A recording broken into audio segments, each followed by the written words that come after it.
everyone.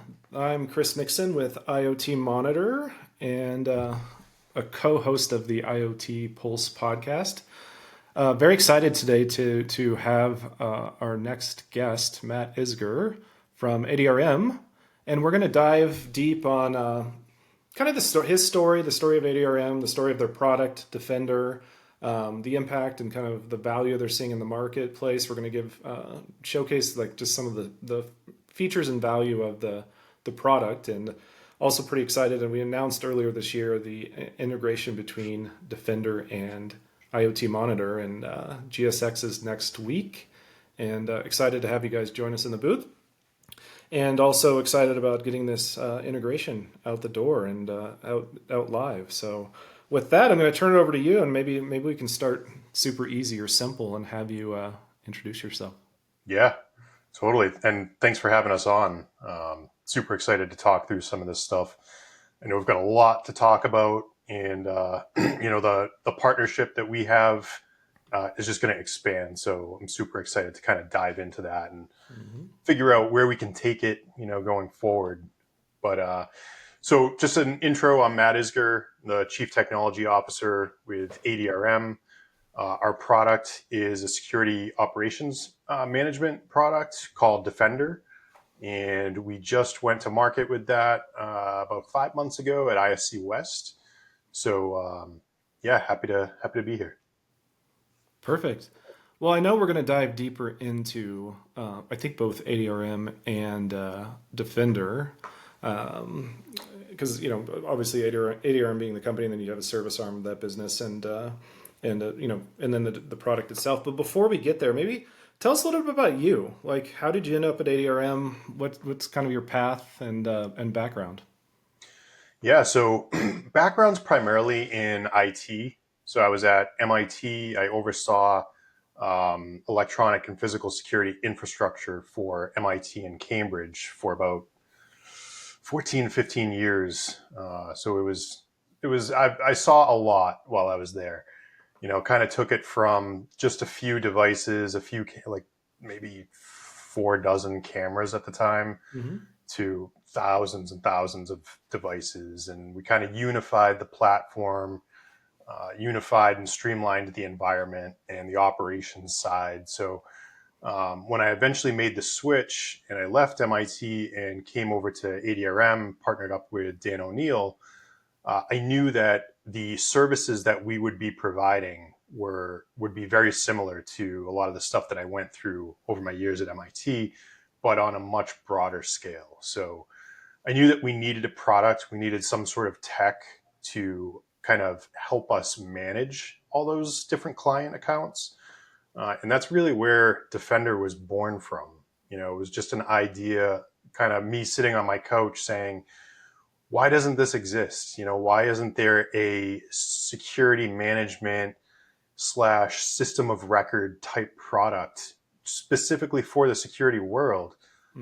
It just didn't exist. So, with that, I said, well, might as well embrace the MIT culture, if you will, and let's just build something. So that's how we got to where we are now. And we're sinking a lot of resources now that we've seen the value and we're getting the feedback from end users. We're sinking a lot of resources into really maturing and building new feature sets and just listening to end users, listening to what their struggles are and figuring out how we can help them with tech.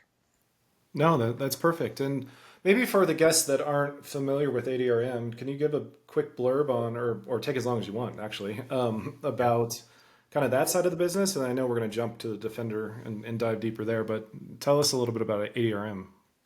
Yeah, so we cover anything from your traditional security consulting to design services, AutoCAD, Revit, Bluebeam. We're on some major projects in Boston and surrounding areas. We also work with global clients, so across the entire globe. We've got a team that's spread out, some folks over in the UK, mostly in the US, but I would say the newest service that we find ourselves offering is managed services. And that's really what comes beyond those design and risk assessment projects. Hmm. When your typical security service provider would finish the job and move on to the next, and you can call them back for an initiative, but they're not maintaining your system. They're not making sure that you're getting the most out of it and the features and keeping your firmware up to date. So we've really launched our managed service offering, and that seems to be like one of the leading services that we're seeing folks need today.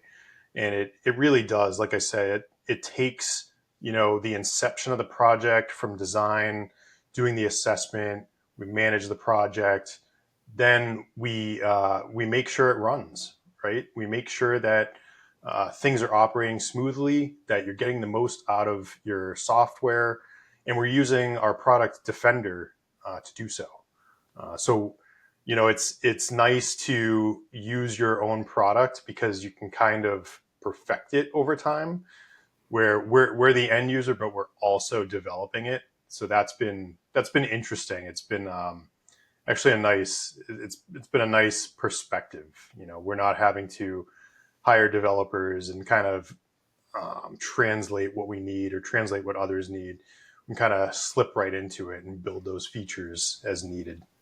No, that's perfect. And um, I was thinking the other day, and because we're going to talk about the integration after we at greater length after, or actually it was part of the demo and is what we're going to do. But maybe maybe now's the time to jump in. And I'm Yeah. a visual learner. It's easier for me to understand things sometimes when you can see it. So I think what we can do now is let's kind of showcase what you guys have built. I know didn't I think you guys won an award at ISC West as well, didn't you? We did. We won Product of the Year at Okay. ISC West this year. Let me just find the share button. Here we go. That's great. Kind of to some degree validates and solidifies what you guys have been working on and building. Yeah, it was really nice. I wasn't sure what to expect going into it, but it seemed like the judges understood what we were doing, understood the direction we were heading in, and yeah, I was psyched. The entire team was so excited leaving that. So it was No, it was nice to 100%. see. Yeah, for sure. Okay. What are we looking at here? Yeah, so so I've got my screen shared. This is the main homepage. So our idea was, let's simplify um, the entirety of your security operations. Hmm. So as developers, so much thought goes into the data and the algorithms and things on the back end. But I often find, and it's kind of a pet peeve of mine, I often find that there isn't a lot of investment on the UI and the user experience. Hmm. And going from IT to the security world, one of the things I noticed is a lot of the users that will be using these platforms, they're not really tech savvy, not all the time. Hmm. Sometimes they could be a facilities manager. Sometimes they're in the IT department or the security group, just as operators.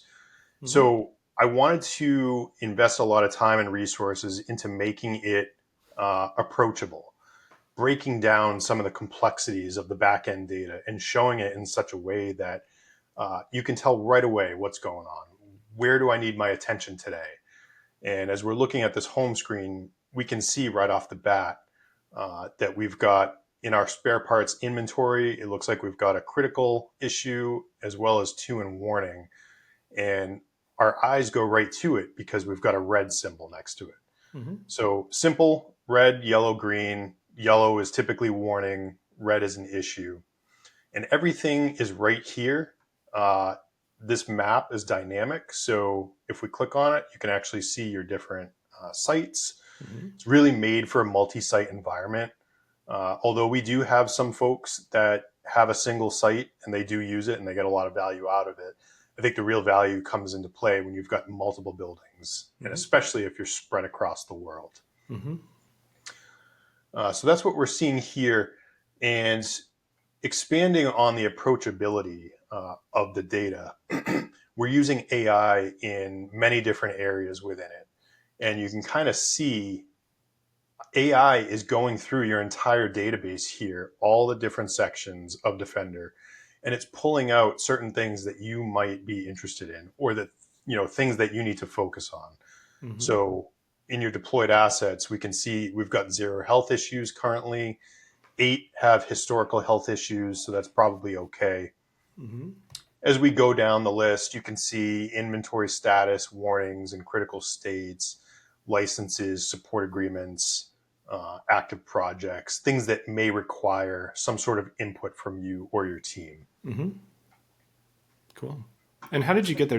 Was it that just at the top there, that little Yeah, button? exactly. Yeah. So we've got this kind of, hey, welcome back. This is what's going on in your environment. And Okay. this updates in real time. So as there are changes in your environment, say someone else on your team goes in, they remove a product from spare parts inventory. Mm-hmm. Now it's in warning. It's going to automatically in real time update and show you that. Okay.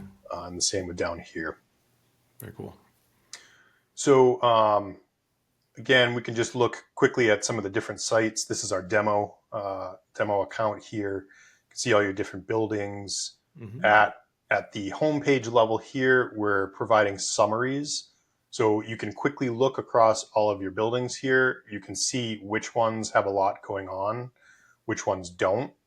This one, for instance, has a bunch of stuff. So if we click into it, it's going to bring us into that building. And then we get these nice kind of AI breakdowns. Okay. So this will summarize everything going on. So we can kind of see there are 23 deployed assets. It's going to tell you 3 Bosch panels, 1 Axis P33 series camera, 2 open tickets, 3 ongoing projects. So just by opening this up and looking at this screen, you can quickly get an idea for where the building stands and where attention may be needed. And I'll quickly kind of cruise through some scenarios here just because there's a lot, and it does take a few hours to actually get through in detail. Okay. But one good example is we do a lot of health monitoring, and that's really, as you know, that's where our partnership really comes into play, Mm-hmm. is ingesting all of your health events. So, now we can see that we've got some archivers that are down this particular VMS.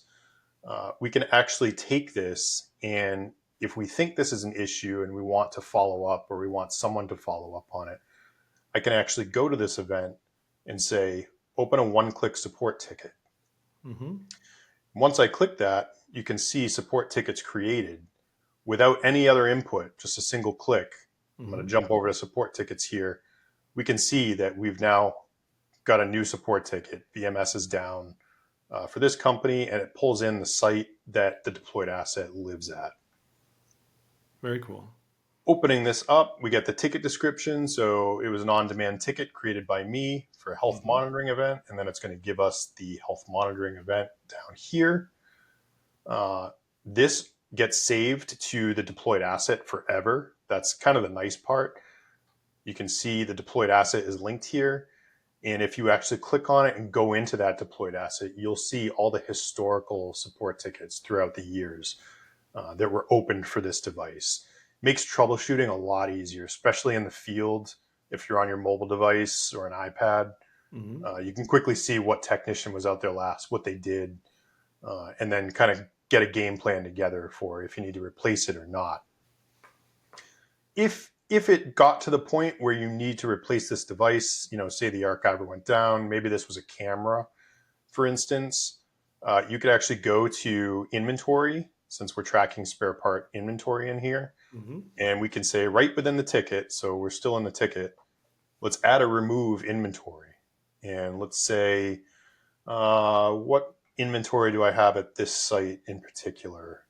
We can now look at all of the items. Looks like, let's say we're going to take one of these Bosch cameras, since we've got 36 of them. And let's say we're going to remove it. We only want one.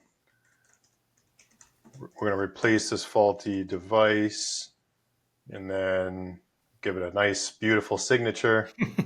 Now, tell me, is that your real signature? It Yeah. is not. Uh, Click submit.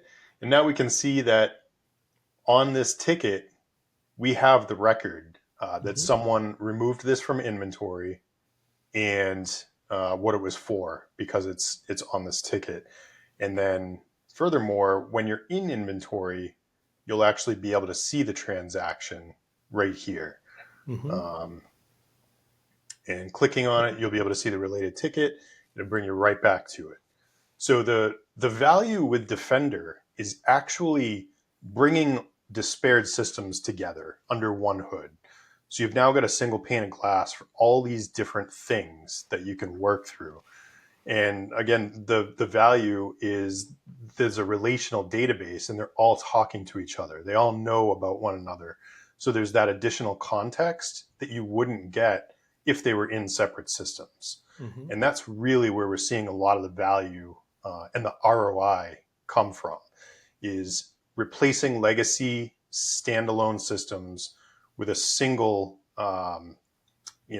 pane of glass, if you will, for multiple groups, multiple operations, and it just gives you that full context, holistic standpoint. Yeah, and I think that's why the synergy between IoT Monitor and Defender and the team over at ADRM is because we view it in a similar light, right? We use the phrase sometimes vendor agnostic. We don't Yep. really care what, camera vendor you're using or access control or, whatever device.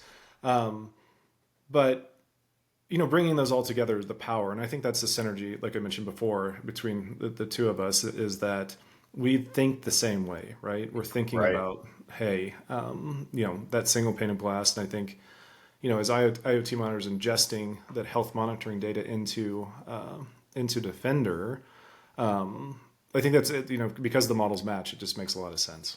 Yeah, and I think it expands on what you guys are doing already. So since you're doing the health monitoring piece, you can almost finish the whole life cycle once you're in Defender. So the fact that we're ingesting all of your health events, they can then they can flow right into a support ticket if need be, or life cycle management. It's a really nice kind of synergy between the two. Now, tell me, not shifting gears. Sorry, is that or is the quote unquote demo? Or you have anything else to show before we move on? Or Yeah, I mean, I figured that was probably good for conversation. uh-huh. We've got I could spend hours talking about it. It's Right, kind of my baby, but I don't want sure, to I don't want to hog the entire session. yeah, yeah. Um, well, thanks for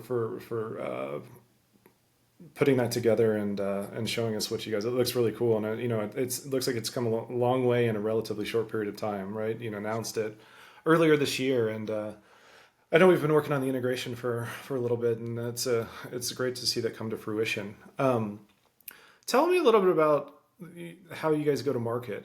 So you have ADRM, and there's a managed service, like kind of the newest offering that seems to be kind of catching fire to a degree. Is is Defender, and obviously you guys leverage Defender as part of that managed service offering to That's your right. customers. Could someone just come and buy Defender off the streets though and use it themselves? Yeah, so it's interesting. We initially started. Um, Initially, this was all, like I said earlier, it was just for our internal team. Mm-hmm. How do we, as ADRM, provide the best level of service for our end users? And the answer to me was, well, we need to build a product to help us do that. Mm-hmm. That's really what Defender was built for. It was built to help us internally provide those services. Since then, and that was, I think, 2.5 years ago at this point, since the release of version one, we just had so many requests for consultants and other service providers to use it because, like I said before, there really was a gap. There really wasn't another platform like this in the industry doing all these things that we're capturing. Mm-hmm. So with that, once we started getting those requests, we said, all right, it kind of just makes sense to commercialize this, make it a product that people can use and buy on their own without needing ADRM services and still get the value. So that's what we did this year. We launched it at ISC West about 5 months ago. And now we're kind of focused on continuing maturing that commercialized version and getting these things out to the industry so that other folks can use it as well. No, that's perfect. So I know we're headed to GSX, and don't necessarily want to talk about GSX because most people watching this the event will have already passed. But kind of thinking what's next, right? Like what's as you look forward to, and maybe your lens could be ADRM and Defender, or the lens could be broader, kind of the physical security space itself. What are some things you're either seeing or thinking about, and that's happening in the industry? I think the two big things that we're going to see are obviously AI, right? The advancements there are insane. But I think also automation, and I think they go hand in hand. Mm-hmm. I think we're going to see less manual effort, less human intervention with trivial things like alarm management, alert fatigue. Hopefully, will go down because we'll start to introduce additional logic in these systems and these processes. So you're only going to get alarms if they're validated by AI, maybe. Mm-hmm. Or if a device goes down, maybe we run a certain automation and we restart the device, Mm-hmm. or somehow rectify it before needing a human to actually come in and do it. Right. We would be getting the recap afterwards. So hopefully we get to a point where these systems say, hey, camera X went down, the root cause was this, we restarted it, just as an FYI. And then you kind of have an idea of what went on since the last time you viewed it. Mm-hmm. I think we're going to see a lot more of that, if I had to guess. No, that's great. Well, Matt, I really appreciate you being on the show today, and it's just it's funny because we've had multiple meetings, multiple conversations. We've obviously spoken a number of times, met in person, but I always learn something new every time Every you time, show it's off amazing. the product, and that's amazing. So I'm excited to get this out, and I know our guests of the show are going to be very interested, not only with this episode, but just hopefully following ADRM and Defender and kind of how you guys evolve and grow and kind of change over time. But really appreciate you being on the show. Yeah, of course. Thanks for having us. And I think the partnership that we've got it's going to be amazing. It's going to offer